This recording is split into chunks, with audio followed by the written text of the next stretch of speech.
এটকা মহন্তৰ স্থলী মাজুলীৰ ঐতিহাসিক সত্ৰানুষ্ঠানত উদাসীন বৈষ্ণৱৰ বোকা খেল। আউনীআটী সত্ৰত ভকত বৈষ্ণৱৰ বোকা খেল। আজি মানুহ বিহু। মাজুলীত ৰঙালীৰ উষা। ধৰিত্ৰীৰ উৰ্বৰা শক্তি বৃদ্ধিৰ কামনা কৰি প্ৰতিজন অসমীয়াই বহাগ বিহু পালন কৰে।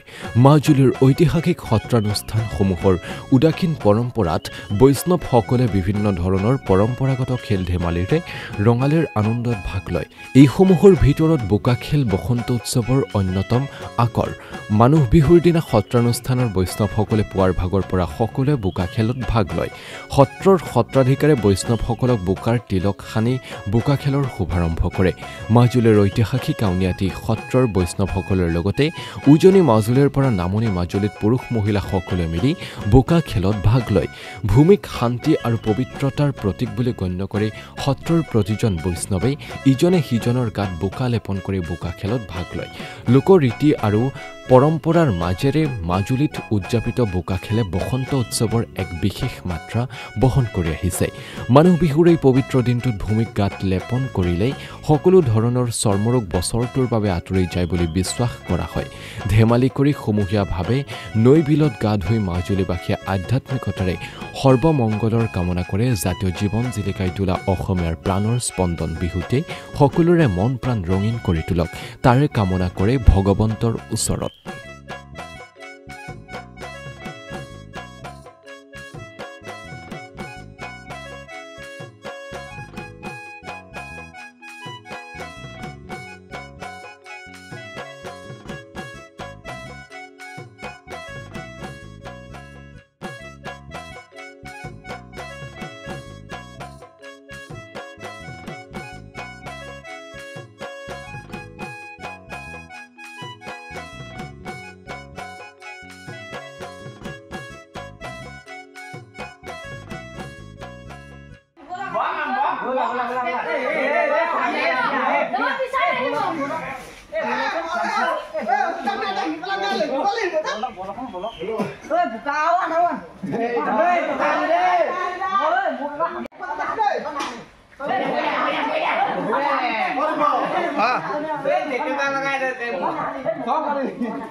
সকলোকে আমাৰ তৰফৰ পৰা ৰঙালী বিহু শুভেচ্ছা জনাইছোঁ। আমাৰ বহাগৰ প্ৰথম দিনটোত সকলোৱে আমি বোকা খেল খেলোঁ আৰু এই খেল খেলা এটা আমাৰ পৰম্পৰা আৰু বিশ্বাস আছে। প্ৰকৃতিক আমাৰ মা বুলি গণ্য কৰা হয় আৰু বছৰৰ প্ৰথম দিনটোত যদি আমি গাত বোকা লেপন কৰোঁ আমাৰ বছৰটোৰ বাবে চৰ্মৰ যিবিলাক ৰোগ হয় সেই ৰোগবিলাকৰ পৰা পৰিত্ৰাণ পাওঁ বুলি আমাৰ এটা বিশ্বাস আছে আৰু সেই বিশ্বাস অনুসৰি বছৰৰ প্ৰথম দিনটোত আমি বোকা খেল খেলোঁ আৰু এইটো আমাৰ পৰম্পৰা হিচাপে চলি আহিছে। হয়, ভকত বৈষ্ণৱে প্ৰথমে সত্ৰাধিকাৰ প্ৰভুৱে তিলক লৈ আৰম্ভ কৰি দিয়ে, শুভাৰম্ভ কৰে আৰু ইয়াৰ পাছতে সমূহ ভকত বৈষ্ণৱে ক্ৰমান্বয়ে মানে এঘৰ এঘৰকৈ গৈ আমি এইটো মানে আনন্দ ভাৱনেৰে সকলোকে বোকা লেপন কৰোঁ। হয়, এই বোকাৰ লগত বহুকেইটা কথা জড়িত হৈ আছে। প্ৰধানকৈ আমি যদি চাওঁ তেতিয়াহ'লে আউনীআটী সত্ৰত বহুতো ভক্তৰ সমাগম ঘটে, গতিকে ভক্তৰ পদধূলিত ঈশ্বৰ থাকিব পাৰে। গতিকে সেই ধাৰণাত এক নম্বৰতে আমি ভাবিব পাৰোঁ যে সেই ঈশ্বৰৰ পদধূলাকে আমি শিৰত গ্ৰহণ কৰিছোঁ বা গোটেই সৰ্বশৰীৰত লৈছোঁ। আৰু 2 নম্বৰ কথাটো হ'ব পাৰে সৰ্বভাৰতীয় যিখিনি আমি মুনি দেখিবলৈ পাওঁ, তেওঁলোকে বাবাজী দেখিবলৈ পাওঁ, তেওঁলোকেও সমস্ত শৰীৰতে এই মৃত্তিকা লেপন কৰে। গতিকে সেইটো এটা এক সংস্কৃতিলৈ ৰূপান্তৰিত হৈছে আৰু যিহেতু আমি অসমীয়া সমাজে মাটিকে আশ্ৰয় কৰিয়ে আমি গোটেই কৰ্মখিনি সম্পাদন কৰি আহিছোঁ, আমাৰ কৃষিকাৰ্য কৰি আহিছোঁ বা বিহুবিলাক আমাৰ মাটিৰ লগতে জড়িত। গতিকে এই মাটিক যদি আমি বহাগৰ প্ৰথম দিনটোতেই সন্মান কৰিব পাৰোঁ তেতিয়াহ'লে আমাৰ সমস্ত গোটেই বছৰটোৱে আমাৰ ভালে কুশলে যাব পাৰে। ধন্যবাদ আৰু বিহুলৈ সকলোলৈকে আমি শুভেচ্ছা জনাইছোঁ। ঠিক আছে। গৌৰৱোজ্জ্বল ইতিহাস দাঙি ধৰা বোকা খেলৰ যোগেদি আচলতে ইজনে সিজনক বোকা খানি আমাৰ যিটো বন্ধুত্ব আৰু সমন্বয়ৰ প্ৰতীক হিচাপে গণ্য কৰে আৰু পৃথিৱীক আমাৰ মা তুল্য বুলি জ্ঞান কৰা হয়। মাক যদি শৰীৰত ধাৰণ কৰা হয় তেতিয়াহ'লে আমাৰ যি চৰ্মৰোগ আছে চৰ্মৰোগ নাইকিয়া হয় বুলি এক লোকবিশ্বাস আছে আৰু আউনীআটী সত্ৰৰ এক গৌৰৱোজ্জ্বল ইতিহাস বহন কৰে আৰু ইজনে সিজনক বোকা খানি সমন্বয়ৰ প্ৰতীক হিচাপে